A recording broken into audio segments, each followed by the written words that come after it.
Hello everyone, welcome back to my channel History and History। तो पिला माने आज आम आलोचना करिबा +3 फर्स्ट ईयर रो फर्स्ट सेमेस्टर रो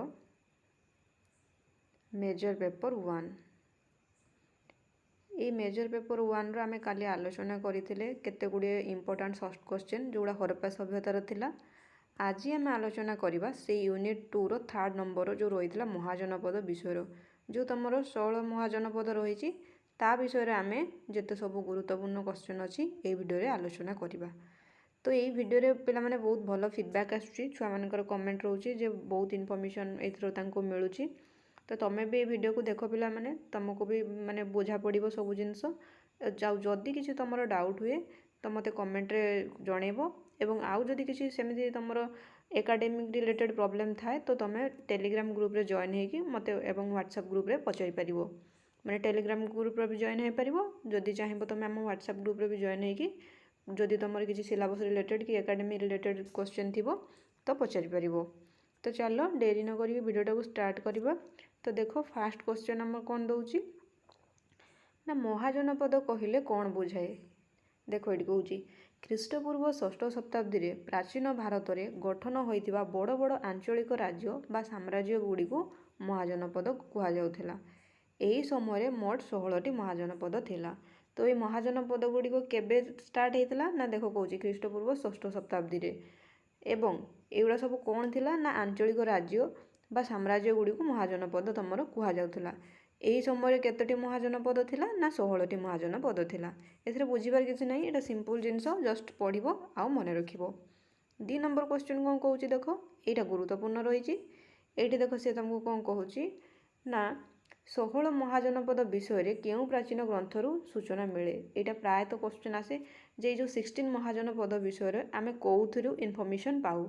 ये देखो कौची बौद्ध ग्रंथ अंगुतरा निकया एवं जैन ग्रंथ भगवती सूत्रु 16 महाजनपद विषय आम जानू। तो 16 सेंचुरी विषय जेहेतु कहूँ तो सही समय तुम जानी बुद्धिजिम जैनिज्म तुम स्टार्ट होता। तो ये जो बुद्धिजिम आ जैनिज्म कौ कौ बही जना पड़े ना ये बुद्धिजिम तुम रही अंगुतरा निकया आउ जो जैनर रही तुम भगवती सूत्र यही दुईटा बही आम 16 महाजनपद विषय आम जापर 16 महाजनपद विषय जना पड़े। आउ थे कौन जो तुम बौद्ध ग्रंथटा रही अंगुतरा निकया जैन ग्रंथ हूँ भागवती सूत्र। क्वेश्चन एमती भी आसो जे अंगुतरा निकया कौ ग्रंथ थिला लिख बौद्ध ग्रंथ थिला बौद्ध धर्म ग्रंथ थिला। भगवती सूत्र कौ धर्म ग्रंथ थिला ना जैन धर्म ग्रंथ। एबे तो प्राय यही टाइप क्वेश्चन आसूची जेहेतु तुम एनईपी बेस्ड सिलेबस तो एगुड़ा को सहज माने लगिले भी बहुत माने एग्जाम टाइम पैनिक कराए तो एगुड़ा को पढ़ो आउ मन रख बुझे। 3 नंबर क्वेश्चन देखा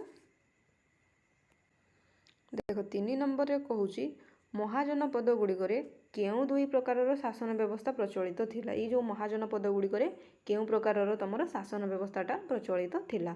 एठी देखो कहूची महाजनपद गुड़िकर मुख्यतः 2 प्रकार शासन व्यवस्था थिला। गोटे कौन थिला राजतंत्र जोटा मनार्की थिला आउ गोटे थिला गणतंत्र बा संघ जोटा कि तुम रिपब्लिक थिला।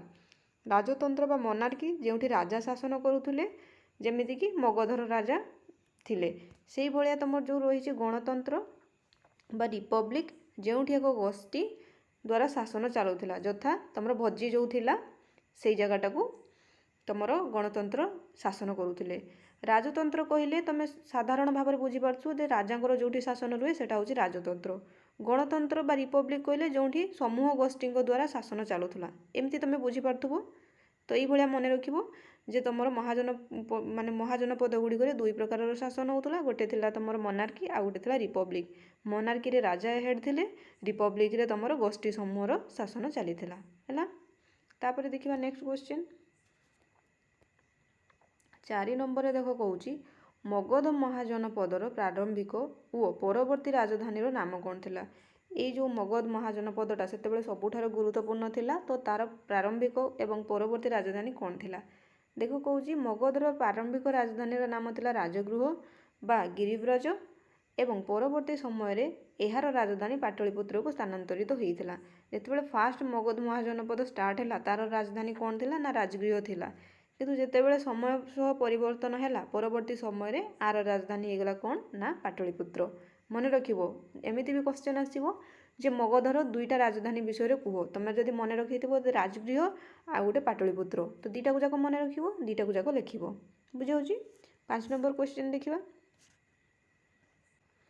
5 नंबर देख कौची बज्री महाजनपदर वैशिष्ट्य कौन थिला ए जो बज्री महाजनपदर वैशिष्ट्य कौन थिला देख कौची बज्री एक शक्तिशाली गणतांत्रिक संघ थिला जहाँ 8टी प्रसिद्ध संघ बा कूल को नहीं गठित होइथिला एहार राजधानी थिला बैशाली फास्ट कथा होची बज्रीर कैपिटल कौन थिला बैशाली सेकेंड कथा होची बज्रीर कौ शासन चलथिला रिपब्लिक शासन चलथिला जोडे कहूची गणतंत्र शासन चलीथिला एहार 8टी गणसंघ रूल करुथिले बोली सेतेबेले आमे जणा पडुची तो आमे बज्री विषय तीनटा इनफॉरमेशन पाइलु कोन कोन ना बज्रीरा थिला कोन राजधानी बैशाली बज्रीर रिपब्लिक शासन चलीथिला बज्रीर 8टी प्रसिद्ध वंश बा कूल को नहीं गठित होइथिला मन रहिला तीनटा जिंस 6 नंबर क्वेश्चन देखिबा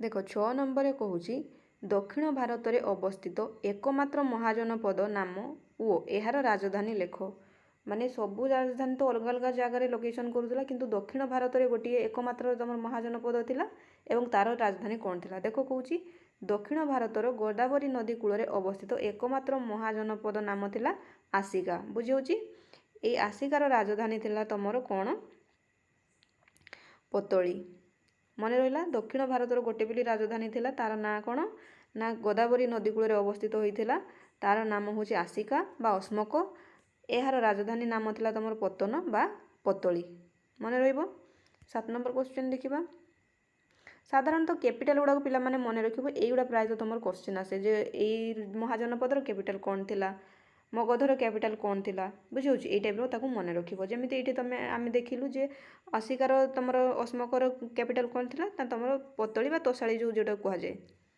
7 नंबर क्वेश्चन देखिबा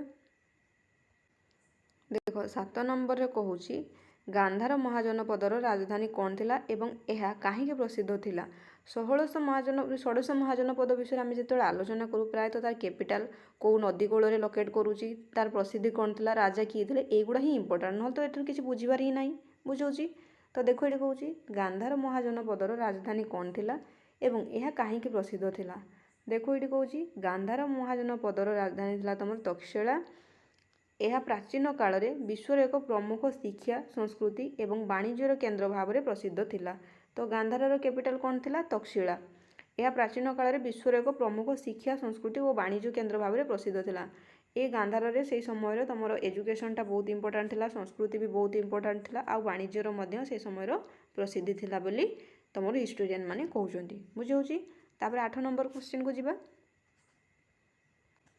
देखो 8 नंबर रे कहूची काशी महाजनपदर राजधानी कौन थिला एवं यह केउ शिल्प पई प्रसिद्ध थिला ए जो काशी महाजनपदटार कैपिटल कौन थिला यह केउ शिल्प पई प्रसिद्ध थिला काशी महाजनपदर राजधानी तुम वाराणसी थिला यह निजर उच्च कोटीर सूता और रेशम वस्त्र शिल्प पई सेही समय सारा भारत में प्रसिद्ध थिला तो काशीर कैपिटल वाराणसी एटा तो समस्त को जाना थिबो तापर आ गोटे कथा कहूची जे कौ शिल्प पई प्रसिद्ध थिला ना उच्च कोटीर सूता और रेशम वस्त्र शिल्प पई एटा तुमर प्रसिद्ध थिला कोटा ना काशी महाजनपदटा काशी महाजनर कैपिटल कौन वाराणसी मन रखिबो ए भलिया हैला एटा टाइपिंग मिस्टेक हो जाइए एटा 9 नंबर क्वेश्चन आमर एटा 9 नंबर क्वेश्चन 9 नंबर कहूची चेदी महाजनपदर राजधानी कौन थिला एवं एहार जड़े प्रसिद्ध पौराणिक राजा किए थिले तो देखा आम ये आलोचना करवा कौन ना चेदीर कैपिटल कौन थिला आ चेदीर जड़े प्रसिद्ध पौराणिक राजा किए थिले ये देख कहूँ चेदी महाजनपदर राजधानी सुक्तिमती थिला महाभारतर वर्णित प्रसिद्ध राजा शिशुपाल चेदी राज्यर शासक थिले तो ये आम कौन दुटा जिनस जाना पाइले ना तुम चेदीर कैपिटलटा कौन थिला ना सुक्तिमती थिला आउ जो सी एठी कहूँ जड़े प्रसिद्ध पौराणिक राजा विषय सी होउचंती तुमर महाभारतर वर्णित प्रसिद्ध राजा शिशुपाल जी कि चेदी राज्यर शासक थिले एगुड़ा गुरुत्वपूर्ण एगुड़ा को ही तुम मन रखिबो आउ जो गुड़ा पढ़ी के आसिलो जहाँ तो ताको टिके टिके मन रखिबो जोटा इंपोर्टाट अच्छी पिला माने से गुड़ा को बेसी करी मन रखिबो काहे तुम एगुड़ा शॉर्ट क्वेश्चन आसिले ताको तुम लिखिबो तापर 10 नंबर क्वेश्चन देखिबा देखो 10 नंबर रे पचारुची ମଗଧର ଉତ୍ଥାନ ପାଇଁ ଦୁଇଟି ପ୍ରମୁଖ କାରଣ ଲେଖ। ଏଇ ଯେଉଁ ମଗଧର ଉତ୍ଥାନ ହେଇଥିଲା, ମୁଁ ତୁମକୁ କହିଲି ଯେ ସବୁଠାରୁ ଗୁରୁତ୍ୱପୂର୍ଣ୍ଣ ଥିଲା ତମର ମଗଧ। ଏ ମଗଧ ଉତ୍ଥାନ ପାଇଁ ଦୁଇଟି ପ୍ରମୁଖ କାରଣ କ'ଣ ଥିଲା? ନା ଦେଖ, ମଗଧର ଭୌଗୋଳିକ ସ୍ଥିତି ଅତ୍ୟନ୍ତ ସୁରକ୍ଷିତ ଥିଲା ଏବଂ ଏହାର ଆଖପାଖରେ ପ୍ରଚୁର ଲୁହା ମିଳୁଥିଲା। ମାନେ ତମର ମଗଧର ସେଇ ସମୟରେ ଅତ୍ୟନ୍ତ ସୁରକ୍ଷିତ ଥିଲା, ତାର ଭୌଗୋଳିକ ଲୋକେସନଟା ବହୁତ ଭଲ ଥିଲା। ଆଉ କ'ଣ ମିଳୁଥିଲା ସେଠୁ? ଲୁହା ସେଠୁ ମିଳୁଥିଲା। ଯେହେତୁ ସେତେବେଳେ ଲୁହାର ବ୍ୟବହାରଟା ମାନେ ଷ୍ଟାର୍ଟ ହେଇଥିଲା, ତ ଏମାନେ ସେଥିପାଇଁ ମଗଧଟା ବହୁତ ଡେଭଲପ୍ ହେଇଯାଇଥିଲା। କେଉଁଥିପାଇଁ? ନା ଏଇ ଲୁହା ପାଇଁ। ଆଉ ଭୌଗୋଳିକ ଲୋକେସନ ତାର ଭଲ ଥିଲା ଏବଂ ପଲିଟିକାଲ ମାନେ ୱାର୍ ତାଙ୍କ ଭିତରେ ନିଜ ନିଜ ଭିତରେ ହେଉନଥିଲା। ଆଉ ଗୋଟେ ଦେଖ କ'ଣ କହୁଛି, ସେକେଣ୍ଡ ନମ୍ବର ପଏଣ୍ଟ, ବିମ୍ବିସାର ଏବଂ ଅଜାତଶତ୍ରୁଙ୍କ ଭଳି ପରାକ୍ରମୀ ଓ ସାମ୍ରାଜ୍ୟବାଦୀ ରାଜାମାନଙ୍କର ନେତୃତ୍ୱରେ ତମର ଏଇ ମଗଧଟା ଡେଭଲପମେଣ୍ଟ ଅଧିକ ମାତ୍ରାରେ ହେଇଥିଲା। ତ ଦୁଇଟା ପଏଣ୍ଟ ତୁମକୁ ଏଇଠି କହିଲା ମଗଧର ମାନେ ଆଗକୁ ଯିବାର କାରଣ କ'ଣ? ନା ତାର ଭୌଗୋଳିକ ଲୋକେସନଟା ଭଲ ଥିଲା, ଜିଓଗ୍ରାଫିକାଲ ଲୋକେସନଟା, ଆଉ ଏଥିରୁ ଲୁହା ପ୍ରଚୁର ମାତ୍ରାରେ ଲୁହା ପଥର ମିଳୁଥିଲା। ଆଉ କ'ଣ? ନା ବିମ୍ବିସାର ଏବଂ ଅଜାତଶତ୍ରୁଙ୍କ ଭଳି ପରାକ୍ରମୀ ରାଜା ତମର ଏଇ ତମର ମଗଧ ସାମ୍ରାଜ୍ୟରେ ଦେଖିବା ପାଇଁ ମିଳେ। କ୍ୱେଶ୍ଚନ୍ ଆସିବ ବିମ୍ବିସାର ଏବଂ ଅଜାତଶତ୍ରୁ କେଉଁ ମାନେ ଏରିଆରୁ ଥିଲେ ବା କେଉଁ ତମର ମହାଜନପଦରୁ ଥିଲେ? ତ ତୁମେ ଲେଖିବ ମଗଧ ମହାଜନପଦରୁ ବିମ୍ବିସାର ଏବଂ ଅଜାତଶତ୍ରୁ ଭଳି ପରାକ୍ରମୀ ରାଜା ସବୁ ବାହାରିଥିଲେ। ବୁଝାଉଛି? ତାପରେ ଦେଖିବା ଆମେ 11 ନମ୍ବର କ୍ୱେଶ୍ଚନ୍। 11 ନମ୍ବରରେ ଦେଖ କହୁଛି, କୋଶଳ ମହାଜନପଦର ରାଜଧାନୀ କ'ଣ ଥିଲା ଏବଂ ଏହାର ଜଣେ ପ୍ରସିଦ୍ଧ ରାଜାଙ୍କର ନାମ ଲେଖ। ପିଲାମାନେ ମୁଁ ତ ତୁମକୁ 1 by 1 କହୁଛି ଯେ ଏଇଟାର କ୍ୟାପିଟାଲ ଏଇଟା, ତମର ଏଇ ମହାଜନପଦରେ ଇଏ ରାଜା ଥିଲେ। ତୁମେ କ'ଣ କରିବ ନା ସବୁ ମାନେ 16ଟା ମହାଜନପଦକୁ ଏମିତି ଆଗ ଲେଖିଦେବ। ସପୋଜ କାଶୀ, ମଗଧ, ଚେଦି, ଏଇ ଟାଇପ୍ର ତୁମେ ସବୁ ଲେଖିଦେବ। ଲେଖିଦେଇକି ତା କ୍ୟାପିଟାଲ ଗୁଡ଼ାକୁ ଏମିତି ସର୍ଟ ନୋଟ୍ ସବୁ ବନେଇବ। ବୁଝାଉଛି? ଆଗ ତୁମେ ଲେଖିଦେଲ ମହାଜନପଦ 16ଟାକୁ, ତାର କ୍ୟାପିଟାଲ ଲେଖିଦେଲ, ତାର ଇମ୍ପୋର୍ଟାଣ୍ଟ ରାଜା ଯିଏ ରହିଲେ ତାଙ୍କ ବିଷୟରେ ଟିକେ ଟିକେ ଏମିତି ଲେଖିଦେବ। ଲେଖିଦେଇକି ଯେଉଁଠି ପଢ଼ୁଛ ସେ ଷ୍ଟଡି ଟେବୁଲ ଆଗ ଟିକେ ମାରିଦେବ, ତାକୁ ଯେବେ ଯେବେ ଫାଙ୍କା ମିଳିବ ତାକୁ ଟିକେ ଟିକେ ଦେଖିଦେବ। ବୁଝାଉଛି? ଏମିତି ହେଲେ ତୁମର ସବୁ ଜିନିଷ ପରୀକ୍ଷା ବେଳକୁ ଆରାମସେ ମନେ ରହିଯିବ। ତ ଦେଖ ଏଇଠି କହୁଛି, କୋଶଳ ମହାଜନପଦର ରାଜଧାନୀ କ'ଣ ଥିଲା? ଏହାର ଜଣେ ପ୍ରସିଦ୍ଧ ରାଜାଙ୍କର ନାମ ଥିଲା। ଦେଖ ଆମେ ଏଇଠି କୋଶଳ ମହାଜନପଦ ବିଷୟରେ ଆଲୋଚନା କଲୁଣି। ଦେଖ କହୁଛି, କୋଶଳ ମହାଜନପଦର ରାଜଧାନୀ ଥିଲା ତମର ଶ୍ରୀବସ୍ତି, ଯେଉଁଟାକୁ ଶ୍ରାବସ୍ତି କୁହାଯାଏ। ଏଥିରେ ଗୌତମ ବୁଦ୍ଧଙ୍କ ସମସାମୟିକ ପ୍ରସିଦ୍ଧ ରାଜା ପ୍ରସେନଜିତ୍ କୋଶଳର ଶାସକ ଥିଲେ। କୋଶଳ ମହାଜନପଦଟା ବି ବହୁତ ଗୁରୁତ୍ୱପୂର୍ଣ୍ଣ। କେଉଁଥିପାଇଁ? ନାର କ୍ୟାପିଟାଲ ଥିଲା ଦେଖ କହୁଛି ଶ୍ରାବସ୍ତି। ଆଉ ଏଇ କୋଶଳର ଜଣେ ମହାରାଜା ଥିଲେ କିଏ? ସିଏ ହେଉଛନ୍ତି ତମର ପ୍ରସେନଜିତ୍। ଏଇ ଦୁଇଟା ଜିନିଷକୁ ତୁମେ ମନେ ରଖିବ। ବୁଝାଉଛି? ତାପରେ 13 ନମ୍ବର କ୍ୱେଶ୍ଚନ୍ ଦେଖିବା, 12 ନମ୍ବର ଏବଂ 13 ନମ୍ବର। ଏବେ ଦେଖ 13 ନମ୍ବରରେ କହୁଛି, କୁରୁ ମହାଜନପଦର ରାଜଧାନୀ କ'ଣ ଥିଲା ଏବଂ ଏହା ବର୍ତ୍ତମାନ କେଉଁ ଅଞ୍ଚଳରେ ଅବସ୍ଥିତ? ଦେଖ ସିଏ କହୁଛି, କୁରୁ ମହାଜନର ରାଜଧାନୀ ଥିଲା ତମର ଇନ୍ଦ୍ରପ୍ରସ୍ଥର। ବର୍ତ୍ତମାନ ଏହା ଦିଲ୍ଲୀ, ମିରଟ ଏବଂ ହରିୟାଣାର କିଛି ଅଞ୍ଚଳକୁ ନେଇ ପ୍ରାଚୀନ କୁରୁ ରାଜ୍ୟ ତମର ଗଠିତ ହୋଇଥିଲା। ମନେ ରଖିବ କୁରୁର କ୍ୟାପିଟାଲ କ'ଣ? ଇନ୍ଦ୍ରପ୍ରସ୍ଥର। ଏଇଟା କେଉଁ ଏରିଆରେ ବର୍ତ୍ତମାନ ଲୋକେଟ୍ କରୁଛି? ନା ବର୍ତ୍ତମାନ ଦିଲ୍ଲୀ, ମିରଟ, ହରିୟାଣାର କିଛି ଅଞ୍ଚଳକୁ ନେଇ ତମର ଏଇ କୁରୁ ରାଜ୍ୟ ଗଠିତ ହୋଇଥିଲା। ବୁଝାଉଛି? ତାପରେ ଦେଖ ମତ୍ସ୍ୟ ଯେଉଁ ତମର ମହାଜନପଦଟା ରହିଛି ତାର ରାଜଧାନୀ କ'ଣ ଥିଲା ଏବଂ ଏହା ବର୍ତ୍ତମାନ କେଉଁ ରାଜ୍ୟରେ ଅବସ୍ଥିତ? ତ ମତ୍ସ୍ୟ ରାଜଧାନୀର ମାନେ ରାଜ୍ୟର ରାଜଧାନୀ ଆମେ ଦେଖିବା, ଯେଉଁ ତମର 16ଟା ମହାଜନପଦ ଥିଲା ସେଇ ଭିତରୁ ତମର ମତ୍ସ୍ୟ ଗୋଟେ ମହାଜନପଦ ଥିଲା। ତ ଏଇ ମତ୍ସ୍ୟ ମହାଜନପଦର ରାଜଧାନୀ ବିଷୟରେ ଆମେ ଆଲୋଚନା କରିବା ଏବଂ ବର୍ତ୍ତମାନ ଏଟା କେଉଁ ଲୋକେସନରେ ପ୍ରେଜେଣ୍ଟ ଅଛି ତାକୁ ମଧ୍ୟ ଆମେ ଦେଖିବା। ତ ଏଠି ଦେଖ କହୁଛି, ମତ୍ସ୍ୟ ମହାଜନପଦର ରାଜଧାନୀ ଥିଲା ତମର ବିରାଟନଗର। ବର୍ତ୍ତମାନ ଏଇଟା ରାଜସ୍ଥାନର ଜୟପୁର, ଅଲୱାରା ଏବଂ ଭରତପୁର ଅଞ୍ଚଳରେ ଏହି ପ୍ରାଚୀନ ରାଜ୍ୟ ଅବସ୍ଥିତ ଅଛି। ତ ମତ୍ସ୍ୟ ତମର ତାର କ୍ୟାପିଟାଲ କ'ଣ ଥିଲା? ବିରାଟନଗର। ମନେ ରଖିବ ମତ୍ସ୍ୟର କ୍ୟାପିଟାଲ ଥିଲା ବିରାଟନଗର। ବର୍ତ୍ତମାନ ଏଇଟା କେଉଁଠି ଲୋକେଟ୍ କରୁଛି? ରାଜସ୍ଥାନର ତମର ଜୟପୁର, ଅଲୱାରା ଏବଂ ଭରତପୁର ଅଞ୍ଚଳରେ ତମର ବର୍ତ୍ତମାନ ଏଇ ମତ୍ସ୍ୟ ତମର ମହାଜନପଦଟା ଲୋକେଟ୍ କରୁଛି। ବୁଝିହେଲା? 15 ନମ୍ବର କ୍ୱେଶ୍ଚନକୁ ଦେଖିବା। ଦେଖ 15 ନମ୍ବରରେ କହୁଛି, ସୁରସେନ ମହାଜନପଦର ରାଜଧାନୀ କ'ଣ ଥିଲା? ପ୍ରାୟତଃ ଦେଖୁଛୁ ଆମେ ସବୁ 16ଟା ଯାକ ମାନେ ତମର ଆମେ ମହାଜନପଦକୁ ଆଲୋଚନା କରୁଛୁ ଏବଂ ତାର କ୍ୟାପିଟାଲ ବିଷୟରେ ମଧ୍ୟ ଆଲୋଚନା କରୁଛୁ। ତ ତୁମେ ତାକୁ ଯେମିତି କହିଲି ସେମିତି ନୋଟ୍ ବନେଇବ। ଦେଖ କହୁଛି, ସୁରସେନ ମହାଜନପଦର ରାଜଧାନୀ କ'ଣ ଥିଲା ଏବଂ ଏହା କେଉଁ ଦେବତାଙ୍କର ପୂଜା ସହ ଜଡ଼ିତ? ଦେଖ ଏଠି କହୁଛି, ସୁରସେନ ମହାଜନପଦର ରାଜଧାନୀ ଥିଲା ମଥୁରା। ମହାଭାରତ ଅନୁସାରେ ଏହି ସ୍ଥାନ ଭଗବାନ ଶ୍ରୀକୃଷ୍ଣଙ୍କ ଜନ୍ମସ୍ଥାନ ଓ ତାଙ୍କ ପୂଜା ସହିତ ଗଭୀର ଭାବରେ ଜଡ଼ିତ ଥିଲା ବୋଲି ଜଣାଯାଏ। तो दीटा जिनस ये आम इनफर्मेशन पाइलु कौन कौन ना सुरसेनार कैपिटल कौन थिला मथुरा। आउ कौथिपाई एटा प्रसिद्ध थिला ना महाभारत अनुसार ए स्थान भगवान श्रीकृष्णकर जन्मस्थान और तांको पूजा सहित गभीर भाव में जड़ित थिला। श्रीकृष्ण कथा आसूची माने पिला माने एटा गुरुत्वपूर्ण एटा को तुम मन रखिबो। सुरसेन विषय सुरसेन कहले मथुरा मथुरा कहले तुम जितेबाला शुणिथिबो कृष्ण को गाथा तो जानिथिबो मथुरा विषय आम शुणु छुआटी पाखरु श्रीकृष्णकर मथुरा विषय। तो एथुर आम दुटा जिनस जानिलु। तो चलो 16 नंबर क्वेश्चन को देखिबा। 16 नंबर कहूँ कंबोज महाजनपद केउथिपाई प्रसिद्ध थिला एवं एहार राजधानी कौन थिला। सबुर राजधानी आम आलोचना कलुनी तो ताकू तुम सर्ट नोट बनइबो पिला माने बनईकी मते व्हाट्सएप ग्रुप रे पठेइबो मु देखिमि हला। जदि किछि एरर हुए मु तुमको ताकू करेक्शन मते कर देमि। देखो एटी 16 नंबर कहूँ कंबोज महाजनपद केउथिपाई प्रसिद्ध थिला एहार राजधानी कौन थिला। कंबोज महाजनपद एहार उत्कृष्ट किसमर घोड़ा अश्व पाई सारा भारत में प्रसिद्ध थिला। एहार राजधानी थिला तुमर राजपुर बा हाटक बुझी। कैपिटल गुड़ा देखियो पिला माने प्रत्येक बही अलग अलग दे थाए तुम जोटा पढ़ी थो सेटा लिखिबो। जी तुम खाता देखुची ताकू जाना थी जे सबू राजधानी गुड़ा विषय तो टेंशन नबनी प्राय प्रत्येक बही अलग अलग कैपिटल सब लिखाई थाए बुझी। तो कंबोज कौन प्रसिद्ध थिला ना उत्कृष्ट किसमर घोड़ा पाई सारा भारत में तुम प्रसिद्ध थिला कंबोज एवं आर तुम कैपिटल कौन देखिल ना राजपुर बा हाटक जोटा रहा यार कैपिटल बुझी। तापर 17 नंबर क्वेश्चन देखिबा। देखो 17 नंबर कहूँ अंग महाजनपदर राजधानी कौन थिला एवं यह वर्तमान केउठारे अवस्थित। अंग महाजनपदर राजधानी चंपा थिला।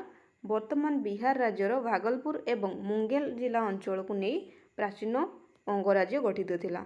तो अंगर कैपिटल चंपा चंपा वर्तमान लोकेट कौटी करूची बिहार बिहार कौटी ना भागलपुर एवं मुंगेर जिलार किछि अंचल को नहीं ये अंग महाजनपदटा गढ़ी उठीला बुझी। 18 नंबर क्वेश्चन देखिबा। देखो 18 नंबर कहूँ मल्ल महाजनपदर दुईटी प्रमुख सहरर नाम लेख एवं एहार गुरुत्व कौन। तो देखो मल्ल महाजनपदर दुईटी प्रमुख सहर थिला कुशीनगर एवं पाबा। कुशीनगर ठारे गौतम बुद्ध एवं पाबा ठारे जैन तीर्थांक महावीर निर्वाण मृत्यु लाभ करते। ये बहुत इंपोर्टाट तुम ये मल्ल महाजनपदटा कौन पाई ना ये देख कहूँ मल्ल महाजनपदर दुईटी प्रमुख सहर थिला। आगे सहर दुईटा ना मन रख गोटे हूँ कुशीनगर आ गोटे हूँ पाबा। कुशीनगर ठारे गौतम बुद्ध एवं पाबा ठारे जैन तीर्थांकर महावीर निर्वाण बा मृत्यु लाभ होता। तो गौतम पुत्र सॉरी तुम गौतम बुद्धंकर कौटी होता ना कुशीनगर आ तुम महावीर कौटी होता पाबा ठारे ये मन रखिबा ना।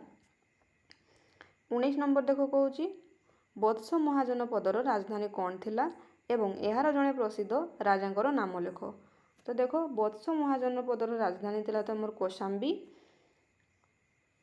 एहार जड़े अत्यंत पराक्रमी एवं प्रसिद्ध राजा थिले उदयन। तो आम वत्स विषय दुईटा जिनस जानिलु तार कैपिटल कौन कौशाम्बी एवं एथर प्रसिद्ध राजा थिले तुम उदयन। एटा तुम जमुना नदी कूल अवस्थित थिला एई वत्स महाजनपदटा मन रखिबो बुझी। तापर 20 नंबर क्वेश्चन देख 20 नंबर कहूँ पांचाल महाजनपदर दुईटी भाग में राजधानी नाम लेख। ये जो पांचाल महाजनपदटा तार दुईटी राजधानी थिला तो तार नाम कौन कहूँ पांचाल महाजनपदर दुई भाग में विभक्त थिला। उत्तर पांचाल राजधानी थिला ओईछत्र एवं दक्षिण पांचाल तुम राजधानी थिला काम्पल्य। दुईटा राजधानी थिला दुईटा कौन कौन गोटे हूँ ओईछत्र आ गोटे हूँ काम्पल्य। तो तुम उत्तर पांचाल राजधानी थिला ओईछत्र एवं दक्षिण पांचाल राजधानी थिला काम्पल्य। यही भाव में जमी तुमको कहली नोट्स बनइब आग 16 महाजनपद लिखिबो ताकर कैपिटल लिखिबो एवं कौथिपाई गुरुत्वपूर्ण राजा किए थिले कौ लोकेशन ताकू मध्य टिके लिखिदेव। एतिक लिखिदेले पिला माने तुम एग्जाम बेलू आराम से गोटे दिटा लेखा कहीकि गोटे दिन तो सब पढ़ले 16 जाक मन रही तो सबुदिन गोटे दिटा लेखा पढ़ी ताकू मन रखिदेव। एग्जाम जेहेतु टाइम अच्छी तो एबेठू जदि पढ़ो आराम से मन रही से मुझे भिडियोटा आगु आनी कहीं एथर बहुत सारा इनफर्मेशन अच्छी आ तुमको आगु मन रखापी पड़ो। जदिव सर्ट क्वेश्चन न आसूची लंग क्वेश्चन आसबार चान्स बहुत अच्छी बुझे। तो भिडियोटा को फुल देखियो पिला माने जदि किसी डाउट हुए मत कमेंट रे जणेबो। आ वीडियो जदि भल लगे पिला माने गोटे लाइक करिवो शेयर करिवो सब्सक्राइब करिया पे जम्मा भी भूलिबोनी। Thanks for watching.